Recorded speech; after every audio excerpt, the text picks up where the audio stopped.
Proportionality theorem जिसमें given होता है आपका EF is parallel to BC। So ये हमने गिवन में लिखा EF is parallel to BC in triangle ABC और हमको क्या प्रूव करना होता है?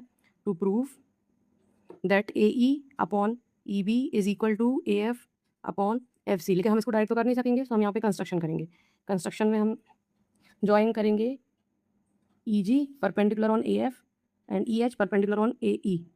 इसको हम G लिखेंगे, इसको H लिख देंगे और वैसे ही सेम हम ज्वाइन करेंगे ये दो डायगोनल्स EC एंड BF। तो हम लिख देंगे construction draw EG perpendicular on AF and FH perpendicular on AE।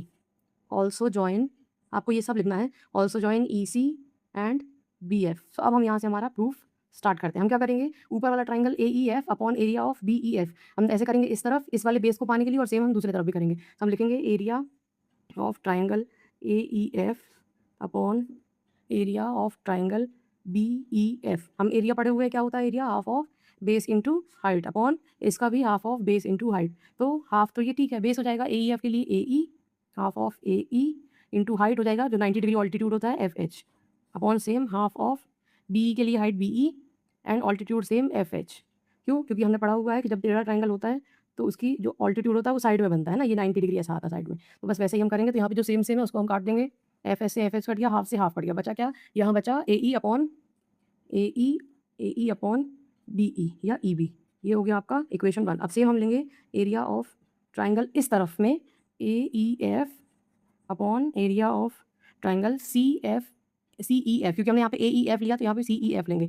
CEF is equals to same half of base into height upon half of base into height. तो इसका half of base हो जाएगा AF into height will be 90 degree altitude EG upon half of इसका base हो जाएगा CF into इसका altitude भी same EG। अब जैसे हमने वहाँ पे सेम काटा था ऐसे यहाँ पे भी हम काट लेंगे। ये क्या बचा, AF अपॉन CF, इसको ले लेंगे हम इक्वेशन 2। तो हमें जो चीज़ प्रूव करनी थी वो तो हमको मिल गई, AE upon BE AF upon CF, ये हमको मिल गया। लेकिन अब हमें इन दोनों को बराबर प्रूव करना है, जो तब तो हमारा प्रूफ आएगा। तो हम देख रहे हैं यहाँ पे कि ये वाला जो ट्राइंगल है, ये वाला ट्राइंगल और ये वाला ट्राइंगल, ये दोनों BFC और CFE और BEF दोनों सेम बेस EF पे लाई करते हैं और दोनों पैरेलल लाइन के बीच में। तो हम बोल सकते हैं so now we can say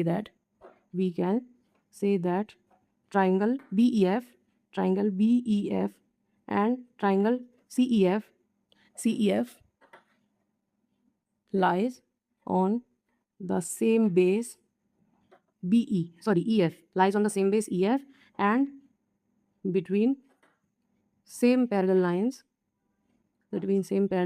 कौन कौन सी, EF parallel to BC। So triangle BEF is equal to triangle CEF. Triangle BEF is equal to triangle CEF. So from equation 1, 2 और इसको हम लेंगे equation 3. So from equation 1, 2 and 3 AE upon EB is equal to AF upon CF. इसको लिखेंगे from equation 1, 2 and 3. Hence proved. इधर लिख देंगे hence proved। ये आप as it is करोगे